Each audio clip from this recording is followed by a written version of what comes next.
ওদের বিশ্বাস ফাঁসি মারছে। তোমরা যারা মারছো ওদের ফাঁসি চাও? দর্শক, একটা বাচ্চা কতটুকু আঘাত পাইলে এই কথা বলতে পারে যে ওদেরকে যারা আঘাত করছে তাদের ফাঁসি চাই? মানে ওদেরও শেখ দেওয়া উচিত আমার মতো। ওদেরকে এমন ছেক দেওয়া উচিত। দেখেন কতটুকু কষ্ট বুকের মধ্যে ছাপা, সে এতদিন জেলখানার মধ্যে ছিল। ভাই, আপনার শিল্পপতির বাসার যে আপনার মেয়েরে খাজা দেন, আসলে কি আপনার দেন কি যে ভালো বড় ভালো মন্দ খাবার খাইবো, ভালো বিছানায় থাকবো? কিন্তু আসলে সম্পূর্ণ ডিফারেন্স ওদের মধ্যে। কিন্তু আপনারা জানেন যে আপনার যতটুকু স্বপ্ন নিয়ে একটা বড় লোকের বাসার মধ্যে আপনার সন্তানরা খাজা দেন, এতটুকু কিন্তু তারা সুখে থাকে না। আপনাদেরকে বলবো, আপনারা অবশ্যই মালিক যাচাই করে যে আপনার সন্তানটাকে হেফাজত আছে কিনা, আর 1 মাস 15 দিন পর পর খোঁজ খবর নিবেন।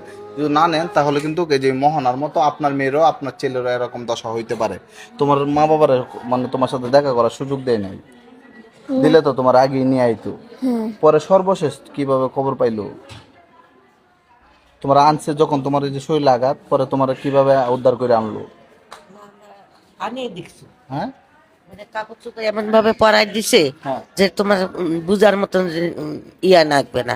পরে বাসায় আনার পথে দেখতেছি যে ছেলের গায়ে হাত দিলে কান্না করে, তখন বাসায় আনি কাপড় খুলে দিয়ে যে এই অবস্থা। মানে এমন ভাবে পোশাক পরাই দিছে যাতে শরীরে কোনো আঘাত না না, দেখা যায়। এই পর্যন্ত পোশাক পরাই দিছে, এই পর্যন্ত ওদিকে খালি এই মুখটা এরকম। তখন কয় কি কয় উনি বাথরুমে পড়ে গেছিল। বাথরুমে পড়ে গেছিল। হ্যাঁ। দর্শক, চিন্তা করেন বিষয়টা, বুঝছেন? এই যে দাদির যে জবানবন্দি, আপনি তো দাদি হন না, তো ওনার জবানবন্দি বলতেছে ওরা এমন ভাবে পোশাক পরেছে, হাত থেকে পা, মাথা, মুখ সবকিছু ঢাকা। মানে ওর বাচ্চা সম্পূর্ণ সুস্থ আছে, যে আপনার বাচ্চা আপনি নিয়ে যান, কিন্তু আসলেই সে কিন্তু অসুস্থ ছিল। তো আপনারা জানেন যে মানে এক ধরনের প্রতারণা করছে, পরে আইনে দেখেন এই অবস্থা নাকি?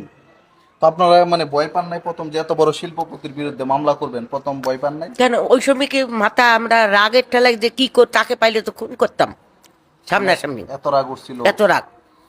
তো যাই হোক, এই যে দেখেন, আসলে গরিবের ফিট যখন দেওয়ালে ঠেকে যায় তখন আর কোনো রাস্তা না পায় কিন্তু আইনের আশ্রয় নিছে, আর আইনও সঠিকভাবে ব্যবহার করছে, ওকে আসামিকে কিন্তু গ্রেপ্তার করছে। এখন এদের একটাই চাওয়া, বিচার চান নাকি? হ্যাঁ, বিচার চাই।